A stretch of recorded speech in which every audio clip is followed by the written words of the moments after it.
The initial phase of the US-backed peace plan represents a significant breakthrough. I want to thank the US administration, President Trump, and regional mediators for having secured this outcome. They put in the hard yards and found solutions, making clear that all progress would depend on the release of the hostages, a condition that some other governments forgot. Mr. Speaker, with this peace deal, there is much to be hopeful for in the Middle East. If the Abraham Accords are expanded, a new age of peace will have arrived. We will see diplomatic normalization of Israel with the Arab world, something many of us have longed to see. And it saddens me that the Prime Minister's statement does not appear to show that the UK was at the heart of any of these efforts specifically. It is quite clear that UK relations with Israel have been strained by the actions of this government. Their view, and they have stated publicly, is that it looks like under pressure from his own backbenchers, the Prime Minister has taken the wrong decisions, time and time again, diminishing our influence in the region. They can shout shame as much as they want to, Mr. Speaker. Within weeks of Labour coming into power, they decided to restore funding to UNRWA. We haven't forgotten.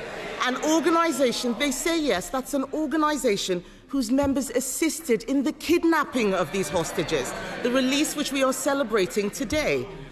Relations with Israel have been so damaged that when Israel launched strikes against Iran, a country that has been a direct threat to us for years, the UK was out of the loop. They may not like it, but it is the truth. And then, in a move praised by Hamas, Labour decided to recognise a state of Palestine with no condition to release the hostages still held in the tunnels of Gaza, rewarding terrorism. They may chanter from a sedentary position. I will remind them of what the former British-Israeli hostage, Emily Damari, said. She called it a moral failure. I'm surprised to hear the Prime Minister say in his statement that it was a contribution to this peace deal. We all know that the US Secretary of State, Marco Rubio, condemned this recognition, saying it had made ceasefire negotiations harder. That is what the US said. The truth is, as historic events have unfolded in the Middle East, Britain has been out of step with the US. The US ambassador to Israel even called the government's claim that it played a key role in the ceasefire delusional, something Israeli foreign ministers agreed with. Mr. Speaker, I welcome the Prime Minister's promise to scale up protection for Jewish people in our country.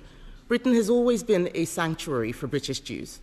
But after the tragic murder of 2 British Jews outside a synagogue in Manchester, the government must now do everything it can to eradicate anti-Semitism.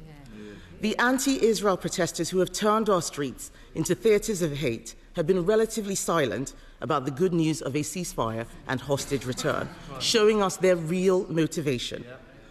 The Prime Minister mentioned in his statement the Palestinian Authority.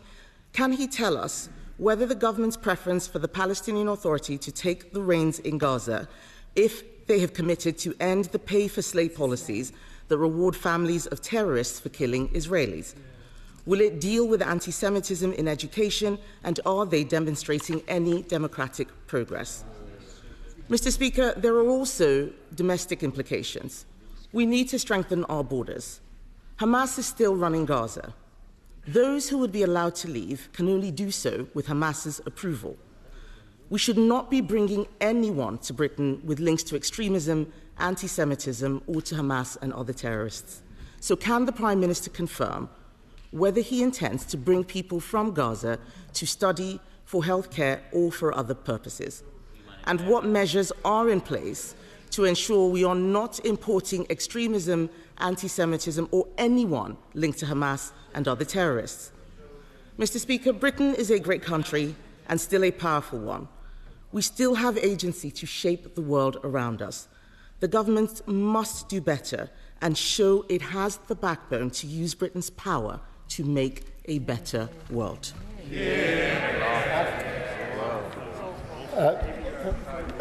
Can I thank her for the words she said about the hostages just a moment ago, and I know how heartfelt they are. I was surprised and saddened that she spent more time attacking what we actually did to help the process than even mentioning the humanitarian crisis in Gaza,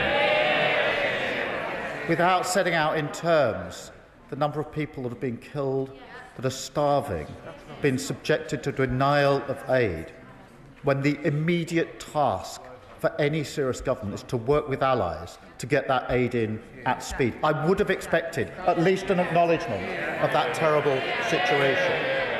It shows yet again just how far her party has slid from serious statesperson approach to diplomacy.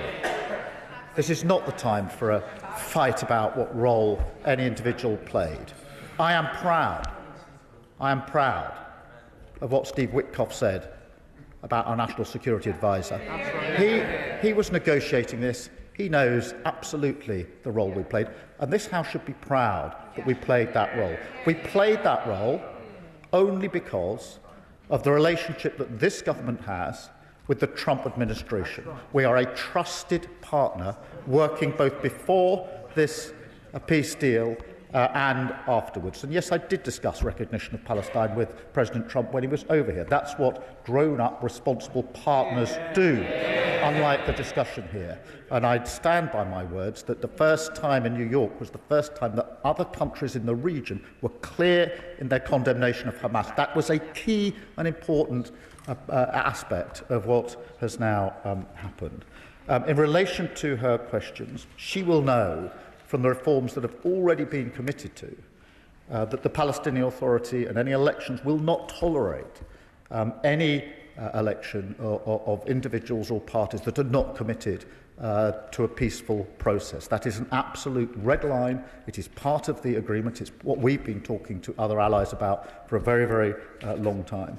On healthcare cases, yes, as I reported, we have had healthcare cases coming to the United Kingdom and students, and of course we're extremely careful in the checks that we carry out on everybody that comes to this country. But I return, Mr. Speaker, to the fact that this is a historic deal. It is important for the region, it is important for the world, it is to be celebrated across this House because of the relief it brings to the hostages and their families in particular, and to the many thousands of people in Gaza. And I was, as I say, surprised and saddened that she overlooked what to me is a really important part of the resolution of this conflict. Chair of the International Development Committee, Sarah Chen. Thank you, Mr. Speaker. And can I thank the Prime Minister, his ministers and all the officials that I know have been working behind the scenes incredibly hard for the last 2 years to get to this historic point. He is right, it is a chance